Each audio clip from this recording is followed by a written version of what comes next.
morning.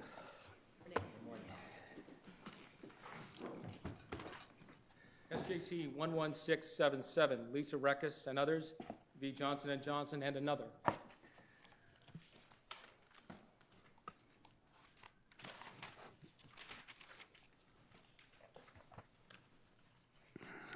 Good morning, Ms. Lukey. Good morning, When you Your get Honor. settled, you can get us started. Thank you very much. Joan Lukey, along with me, my partner Justin Wallos and Charles Liflin of O'Melveny for the defendants in this case.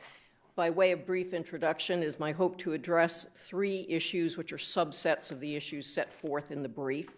One, of course, will relate to preemption and the fact-specific nature of the clear evidence analysis.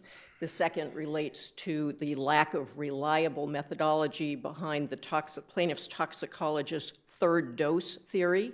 And the third relates to how that particular theory may have affected the damages in this case, which are alleged to be excessive. These are subsets of the questions in the brief. Of course, the court may direct me as it wishes otherwise. Turning without delay to the matter of preemption, we know... So just to be straight, you're not going to talk about the excessive damages, is that I am going to talk about excessive damages as they may have been influenced by the expert's testimony. If time remains or a question is posed, I will deal with that issue more specifically, Your Honor, but 15 minutes is a short period. Turning to the issue of preemption, of course, the guiding case is Wyeth versus Levine. I won't bore the court with the description of the holding there, but I will say this. The analysis that is required by Wyeth of whether there is clear evidence that the FDA would have disapproved a particular requested warning requires the court to know precisely what the warning is that a plaintiff in product liability suit is seeking.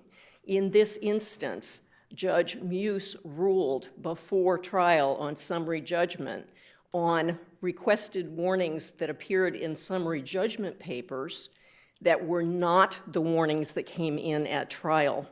The warnings that came in at trial were significantly narrower. Each time thereafter that the judge was asked to rule again, he either declined on directed verdict, referring back to the summary judgment motion. When pointed out to him by counsel in the charge conference that these were different warnings, he refused to address the issue. Same judge in the motion? Yes, Your Honor. Okay. He actually decided summary judgment immediately before the pre-charge. So it wasn't like they were different judges? Same judge. But there was a discussion before, in the charge conference, I believe, about whether 10 and SJS would be, plaintiff's counsel could argue it, was going to argue it. Plaintiff's counsel says he's not. The judge said you can't. Well, Your Honor, not quite. If you look to what was discussed at the charge conference, what happened is that the judge refused, actually said to defendant's counsel, you may not go backward. I will not look again at preemption. There was a discussion about whether Mr. Boyle would run the risk of mentioning 10 and SJS as warnings that should have been there. That was not a preemption decision because the judge refused to revisit the decision. On his motion, on the motion for new trial from defendants, again, he said, I will not go back to my summary judgment ruling, it stands. The problem is that the warnings, which must be proved by the plaintiff and must be specific and must be outcome determinative, meaning the plaintiff has to say, if this warning was given, I would not have dosed my daughter or whatever the patient may be in a given case. That's not what happened here. At trial, when Mr. Reckis testified, he answered two separate and distinct questions which were not the warnings in the summary judgment papers. He answered two separate and distinct questions, but one of them had to do with, I believe, on a path to a life-threatening illness or condition, right? Yes, I can give them to you precisely, Your Honor. One was he wouldn't have dosed if redness, rash, and blisters, would not have dosed if a warning had said that there could be redness, rash, and blisters because they might be the pathway to a life-threatening disease. That's one standalone opinion. The second is that he wouldn't have dosed if redness, rash, and blisters had been warned because this could be the warning sign of toxic epidermal necrolysis or Stevens-Johnson syndrome.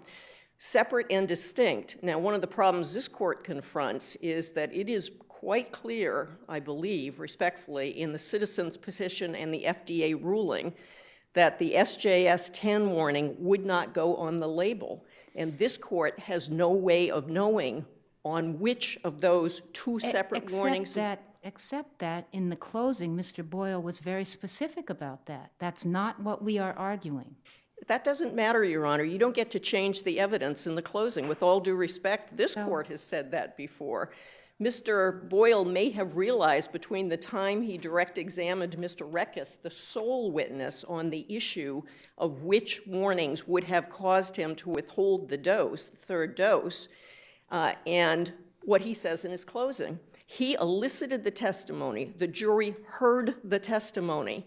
It is not adequate for an attorney in the closing to try to take that away. It's unringing the bell, and it can't be done. That is not the law. The closing is not evidence. The questions and the answers to the questions are the evidence, and this court has no way of telling whether that jury said, you know, I think that that's correct. There should have been a warning for SJS-10, and there was not. That is clearly preempted. And because of that basic defect, this court must, at very least, order a new trial. Now, you're relying on Wyeth. Was that a prescription drug case? Wyeth was a prescription drug case. And there's no savings clause in the prescription drug statute as there is with the over-the-counter statute. This is true, but the savings clause has been dealt with elsewhere. If you want to look to a Supreme Court decision, of course, you go to Justice Breyer's decision in Geyer, which has the same language in a savings clause relating to motor vehicle safety. If you wish to look to the exact same issue, that is the FDA and preemption under 379R, you would find that in the Robinson case in the Seventh Circuit, in which the judge reaches exactly the same issue on SJS and 10 and determines that that is clearly preempted. The savings clause, recall if I may, of course I don't think the court needs me to say this, but the savings clause states that it saves the status quo as to whatever product liability law is in a state. It does not say you may automatically bring a product liability case.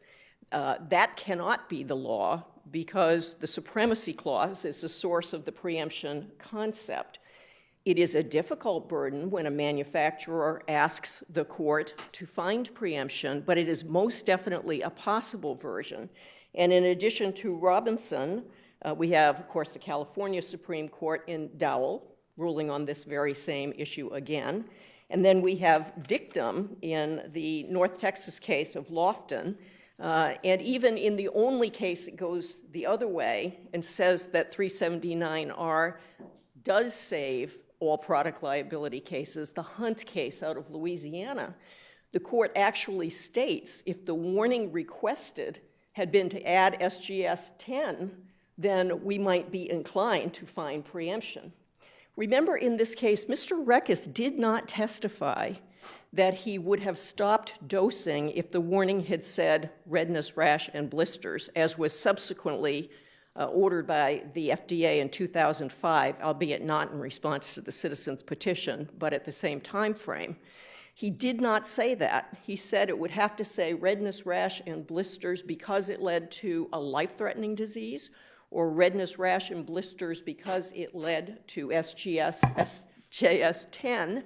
He, therefore, was in a different posture than someone who simply says, if you had put rash and blisters on that warning, I would have stopped. He did not say that. With regard to the clear evidence of impossibility, does it matter that the FDA rejected a citizen's petition as opposed to rejected a Johnson & Johnson change being affected revision to its label, which of course they never did?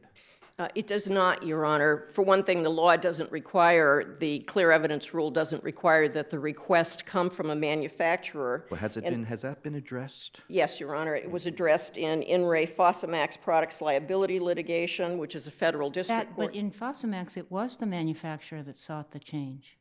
Oh, I'm sorry. I looked down too far.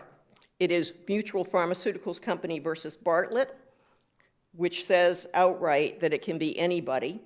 And then in But Robinson... I mean, just as a practical matter, don't you think it does make a difference? Because it is the manufacturer versus citizens, and that it's clearer if the manufacturer asks and the FDA rejects than if somebody else does. I mean, it just seems logical to me. Well, respectfully, Your Honor, that isn't how the law has evolved, and it's a matter of what congressional intent was. The rule at this point clearly does not require that the clear evidence result from a manufacturer's request. Indeed, although it is not an issue on appeal here, there is some question in the over-the-counter industry whether the CBE regulations, changes being affected, even apply. But putting that aside, we are not arguing that here. It is instructive to look at the Dowell case, which was the California Supreme Court, and in that case, the CBE process was not used, perhaps because there is some question over whether Section 314 applies to over-the-counter drugs, and that was an over-the-counter nicotine patch. But what the court recites in its history is 2 or 3 different letter requests saying, what do you want us to do about a warning to pregnant women about using nicotine patches, because California had passed a law requiring it. And the Dowell court said, no, that's preempted. We cannot do that. So respectfully, there's a situation where it was a manufacturer's request that was done informally, perhaps because the CBE did not work. But in the Mutual Pharmaceutical Company case and in Robinson, in both instances, preemption was found where the request to change the labels came from somebody other than the manufacturer. And which courts were those? Robinson is the Seventh Circuit, the 2010 case. Mutual Pharmaceuticals is a Supreme Court case, 2013. Actually came up from a case in the state court in New Hampshire where the court found no preemption. The First Circuit affirmed and the Supreme Judicial Court reversed. And also Dowell was a citizen's petition. So if you look at these various cases, I have given you reference to Dowell, Mutual Pharmaceutical, and Robinson, but there are others. They are very often the evidence to which the defendants point for clear evidence that the FDA would have disapproved has been, in fact, citizens' petitions. And here, this is important because the citizens' petition actually contained the same language, but put it together. The language was that the warning would say that there could be life-threatening diseases, including SJS and 10 and one other not at issue here. The FDA rejected that. Now, the reason that there is some question about why SJS and 10 would be separately carved out is because in the FDA's response to the petition, in its rationale, it rejected the whole label, but in its rationale, it stated, we are not going to describe the names of these diseases, including SJS and 10. They mean nothing to the consumer, and we think what matters is to tell the consumers which symptoms should cause them to go to their doctor. Now, life-threatening was also in there. They didn't want to say that, although they don't deal with it separately in their rationale, but they do deal with SJS and 10. Right. And this right, but that's not really, I mean, I don't think even the plaintiffs suggest that the name matters. It's the life-threatening nature of it, which would cause somebody to stop before they see a doctor. And did the FDA, I mean, I know that the citizens petition was 2 paragraphs, quite lengthy. That was rejected. But with regard to the words life-threatening, is there clear evidence that that was rejected, where that would essentially tell the consumer, stop using it, see your doctor, because this could be life-threatening if you continue to use it? Well, implicitly, of course, they rejected the language that requested life-threatening, but what they said that I think would constitute clear evidence, although if this court wishes to order a new trial, you don't need it, is that they wanted to focus on the symptoms and not the end result. If I may, I would like to turn to the issue of, if there are other questions, of course, I'll take them, but I would like to turn the issue of the plaintiff's toxicologist, Dr. Tackett. Dr. Tackett gave testimony that no other expert provided. He is a toxicologist and pharmacologist, not a medical doctor. I am not going to deal generally with whether he should have been giving a testimony on causation at all. I will leave that to this court under the dictates of Canavan's case. But for purposes of this argument, I'd like to focus on one particular aspect. Dr. Tackett testified that the key point at which dosing should have stopped was after the second dose when the rash appeared. Now, here's the part that is totally unsupported elsewhere in the record or in the medical information, and that is that he said she wouldn't have been ill at all. It would not have progressed at all, the third dose theory. And the problem with that, of course, is that it is not supported in the science. He acknowledged it was his personal opinion. He further said that he had no studies to support it. He has never treated a patient or done a study on SJS-10. The testimony was contradicted by every medical expert. Hence, there was a testimony in front of this jury which found $50 million, twice as much as any other personal injury award for the plaintiff, and $6.5 million for each of her parents, where the highest prior consortium award was $250,000 for parent-child consortium. We respectfully suggest the explanation may be found in that improper third dose theory, which literally finds no support anywhere. But I take it that was, of course, the subject of extensive cross-examination. It was, but that doesn't change the fact that it was without reliable methodology. And in fact, the defendants had to examine to establish that there was no methodology, that it was a personal opinion, that he had no study on which he relied other than Garcia-Duval, which everybody had 10 and SJS. It was a mortality study. It does not support the notion that if you stop giving the drug, the child will be well. You won't get sick at all. That, in and of itself, could be the explanation for why the jury returned a verdict, which we have suggested and will rely on our papers otherwise, was excessive. Now, what do you contend there would be a foundation for? Would there have been foundation to say that perhaps she would have gotten SJS, but not, it would not have risen to the level of TEN? I think there was support elsewhere in the record, not that we're accepting it, Your Honor, but there's support elsewhere in the record from actual medical doctors that the condition may have been less severe if the dosing had stopped as early as possible. And for purposes of this appeal, we don't challenge that. That could well be the case. That isn't what their evidence was, however. Isn't there a doctor, a defense doctor, who said that 2 doses wouldn't result in either SJS or 10? Well, Your Honor, no. That's taken out of context, and I'm glad you gave me a chance to respond. That doctor said that ibuprofen doesn't cause SJS or 10 at all. And in that context, she said, no, 1 dose wouldn't, 2 doses wouldn't. I thought it was not. Are you talking about the expert? I am. Who's got begins with an M name? Yes, Your Honor.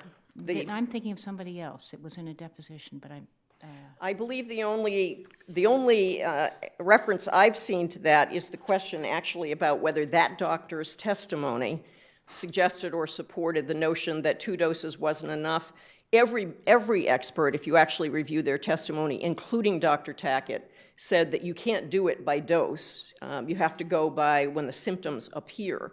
But the issue, he said, was if she had the rash, which is the beginning of the disease, he claimed she wouldn't have been sick at all. So the damages awarded would have been the difference between a well and healthy child and a severely ill child. With regard to the remediator, and I'll give you a moment, and I realize you're over your time, but this is a rather important case, as I think as we all Thank you, appreciate. Your Honor. You did not ask the judge to have the jury separate the different categories of damages.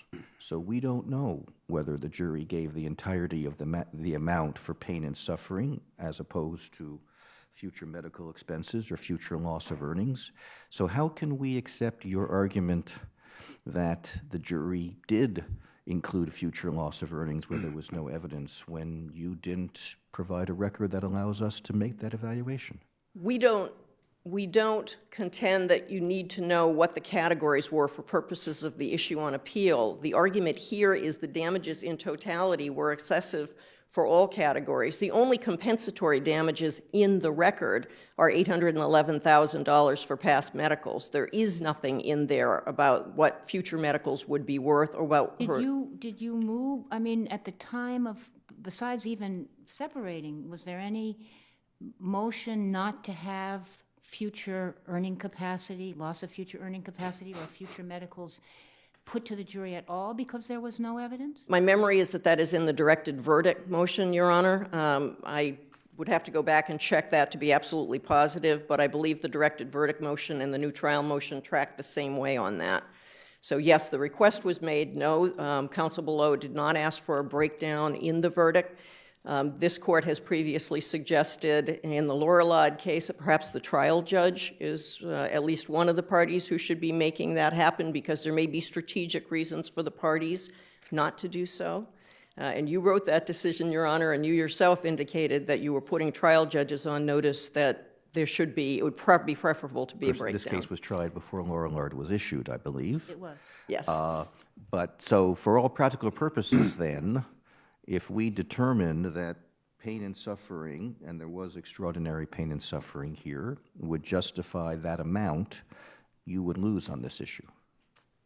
We would lose on the remitter, Your Honor. We certainly wouldn't lose on the other Right, no, issues simply because of that. I understand that that's a separate Yes. issue. But with regard to the remitter, we could, since we don't know what the jury did, we would have to give the defendant, the plaintiff, the benefit of the doubt in terms of what the jury may have done. Unless the court concludes that in totality, the verdict cannot be supported, given that taking into account what the amount of compensatories here was, 811, I believe that's 1/60th of the amount of the total verdict, and then taking into account what you may at that point, for guidance, what other case judgments have been, we would respectfully suggest, based on the totality, you could make that decision, Your Honor. Could I just ask one question? Has Johnson & Johnson appealed the Maya decision?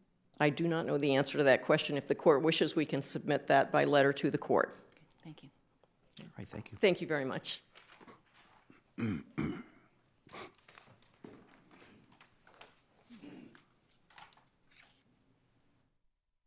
morning. May it please the court, my name is Michael Bogdanow. With me are my partners Leo Boyle, Brad Henry, and Victoria Santoro. And in the courtroom are Samantha's parents, Richard and Lisa Reckis. Your Honors, the defendants tried this case with one strategy, and that's that Motrin did not cause Sammy's TEN. It was caused by an unidentified infection. In fact, they told the jury that if the label had said something different, it wouldn't have mattered. But that doesn't change the fact that there were issues about preemption. All the issues they've raised are here for the court, but that's why they lost this case, because the science, the evidence, and all the treating physicians testified that children's Motrin caused Sammy's TEN.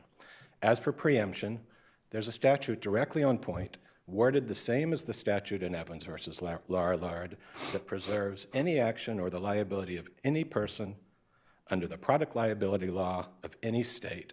Congressional intent to preserve these cases could not be more clear. But Mr. Bogdanow, if the defense, as I think it is one of impossibility, that is, I mean, you don't question that the FDA sets the label for over-the-counter this drug, right? The FDA approves a label. So if the defense is an impossibility defense because saying we can't change, your tort judgment is fine, but we can't change the label, it couldn't have been changed in the way that you have depended on,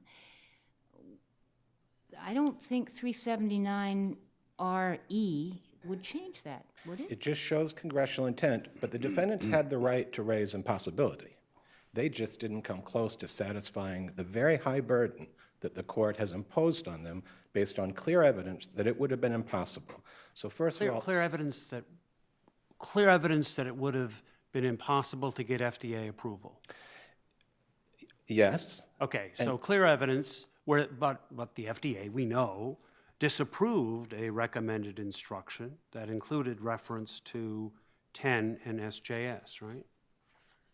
they did explicitly expressed the opinion that SJS and TN should not be on the label. Because it's confusing and it won't be helpful, and if anything, it might be unhelpful to people who actually need the medication. That's precisely why they refused. And so you don't argue that SJS or 10 should have been on the label. We argued to the contrary. We told the jury that we did not think But they should be on the label. why didn't the judge instruct the jury on that? You objected to an instruction that would have made that clear. Well, we objected to an instruction that was incorrect.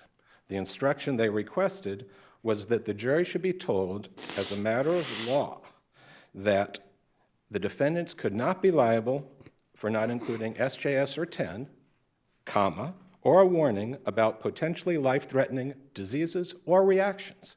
Now, the judge couldn't give that instruction because they were ordered to put on the label information about potentially life-threatening reactions. It was an incorrect instruction, and the judge gave the correct instruction. Which was? The judge instructed that the duty to warn requires warnings that are quote-unquote understandable to the average user.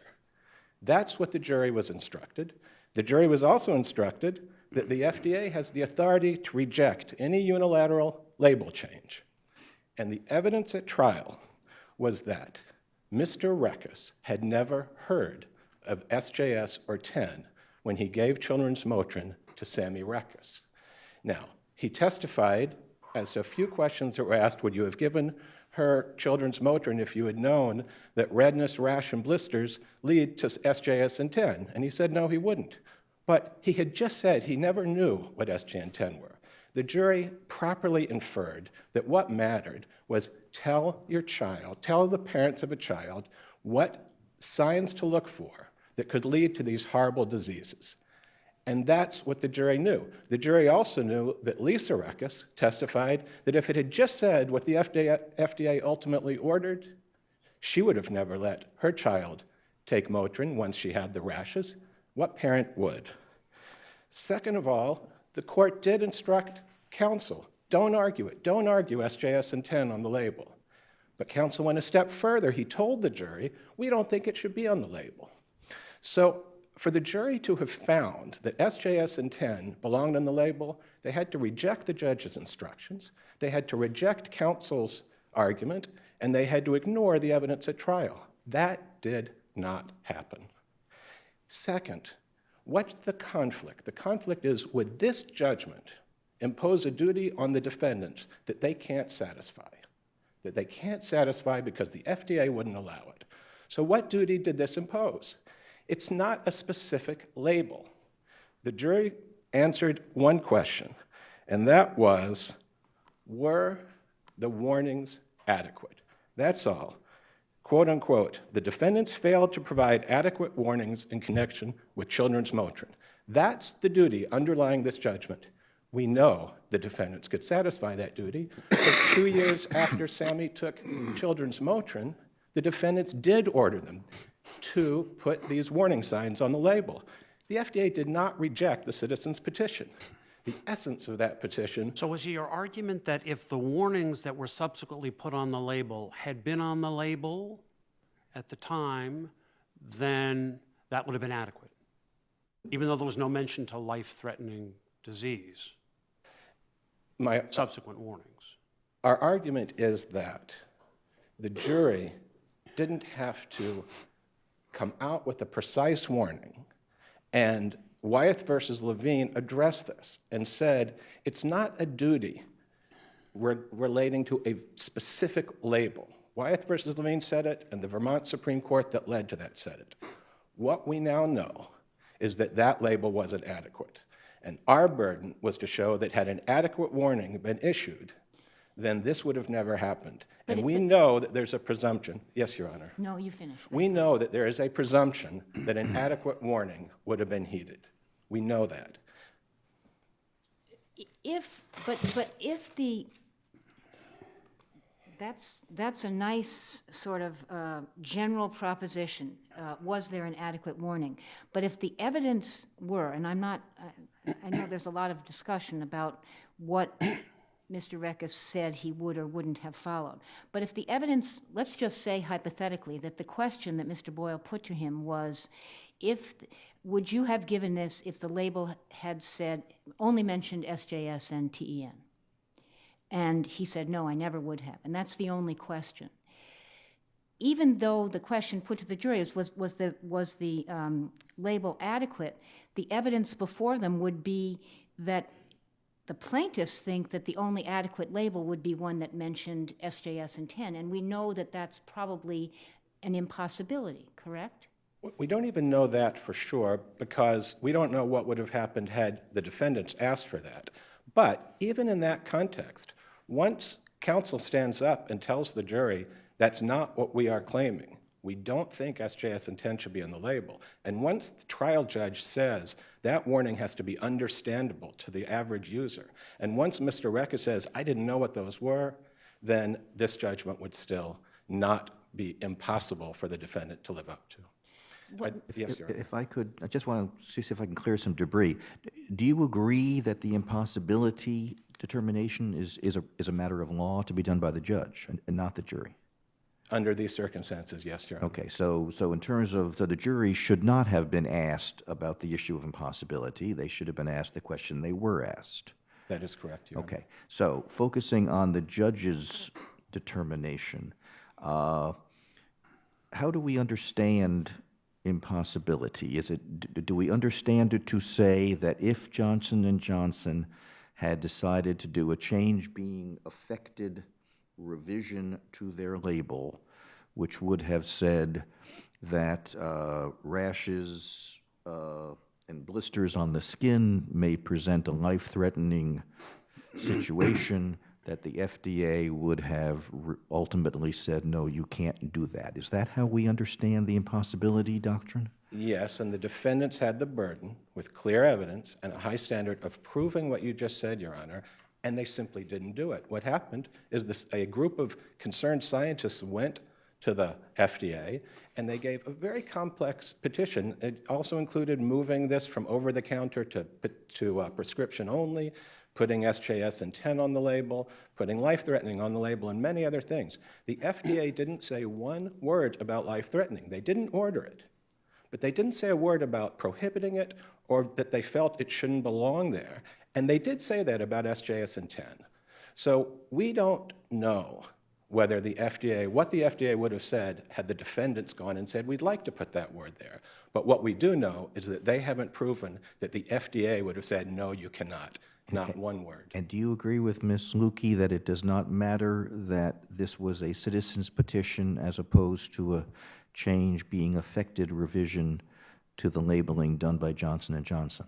I disagree. It matters a great deal. The Wyeth versus Levine case was decided in part because conflict preemption was rejected because, quote unquote, the defendants did not argue that they attempted to give the kind of warning required by state law but were prohibited by the FDA. But on that point, Ms. Lukey says that Mutual Pharmaceuticals says doesn't matter whether it's the manufacturer or somebody else. That is just not correct. It does matter. It is a very important point. Ms. Lukey also cited Dow Hall, where a citizen petition was rejected. First of all, that wasn't a tort case. It was a state regulation case. And second of all, the response to the citizen's petition included a response to the manufacturer's request to change the label. The FDA told the manufacturers, we're going to respond to all of this when we respond to the citizen's petition. You moved to damage. I'm sorry. Was that Dowell that you just said? Dow Hall, Yeah. California. Could we move to damages for a minute? Yes, Your Honor. How, for example, the loss of consortium damages, how is it that this is 25 times higher than any other loss of consortium Well, damage if I per person? Yes, if I address what Sammy and her family went through, I think the answer will be clear. But there's always a largest verdict. There always is. This one may be today, although actually it's not today. I looked into it, and a case came down. It's not in Massachusetts, from Ohio. This past year, called Panza versus Kelsey Hayes, $15 million for loss of consortium. And that case is not pending appeal. So there's always going to be one that's the biggest. It may be this today, now it may be Ponza. So move if to I the could 50 address, million, move to the 50 million. I'd like to address the damages, and I'd like to go as quickly as I can through what the family and Sammy have gone through. I'll go through the, okay, so, And I no, will- forget, and I- go to the and 50 I will million. give you equal time to Thank you, Ms. Your Honor. Lukey. Sure, go to the 50 million, not the loss of consortium, Okay. the 50 million. For 2 years, Sammy was fed, she was 7 years old when this happened. For 2 years, she was fed through a tube through her stomach. 3 years after this happened, I'm going to come back to the first year. I think we all agree how horrible that was. I'll come back to it if I have a moment. 3 years later, she was still using an oxygen tank at night, every night. 4 years after this happened, she was 11 years old. She had constant burning and draining from her eyes, both eyes, every day, and was in the nurse's office at school every day. This is all in the medical records. She had, quote unquote, many educational and physical challenges. She was getting services from a physical therapist, a vision therapist, a school psychologist, the nurse, and many educational specialists. 7 years later, 7 years after this happened, she continued to have lengthy absences from school because of her TEN-related illnesses. Now let's get to the time of trial. A blind, 82-pound, 16-year-old. She was in the 0 percentile for weight, 0 percentile for body mass index. She still couldn't close her eyes all the way. Her eyelashes scratched her cornea over and over because they're now deformed, and they will forever. Her lungs tested 20%, and on a good day, 40%. And that's forever. She was told, consult with the lung transplant team. She was told she needs a lung transplant, but she can't have a lung transplant because she just doesn't have the nutrition and weight and health to withstand it. Now, she actually could see a little bit at the time of trial. She had just had the implant. She saw her parents for the first time in many, many years at the time of trial. But the jury knew something. They knew, quote unquote, that prosthesis, quote, will certainly reject. That's in the records, and it has now twice. What does she have now? She has an eye sewn shut. That's what she has now. And her other eye, she gets a little vision out of. So yes, when something is magnified 20 times onto a TV screen, she can stick her eye up to it and see it. So is there any evidence other than that very compelling evidence of damages? Yes, Your Honor. Like future medical, what was whether it was evidence as to what the future medical damages and costs would likely be? They had a breakdown on past costs. It wasn't just the $800,000+ in addition to the non-charged expenses. It wasn't just that. It was broken down into components. So they actually knew how much she had incurred in expenses, say, at Mass Eye and Ear, compared to Shriners, compared to Mass General. And all the physicians talked about how she's going to be going back for eye surgeries for the rest of her life, that her lungs are going to have to be treated for the rest of her life. So there was ample evidence of future needs, and there was ample evidence as to what the costs had been. But was there any evidence that indicated or suggested that the future medicals, that the services that she would receive in the future would occur at approximately the same rate as they had in the past? I don't think there was that precise testimony. I think the jury was left to infer. They were shown how much she had incurred in the past, and they were told what was going to happen in the future, Your Honor. Mm-hmm. She can't participate in any sports. She can't have children. And they say she has a normal social life because she goes to the mall every Friday night with her friends at the age of 18. That's her normal social life. That's because that's a mall that she can get around in blind with her friends, and that's her normal social life. The damages were quite reasonable. They say there's been nothing like it. As I said, there's always a case that there's been nothing like, but there have been cases like it. Cited in our brief, and you can see them in the record at 3002, Trejo versus these defendants was a children's Motrin case of a 16-year-old who suffered SJS-10, and the damages were less severe than here, and the award, $32.5 million.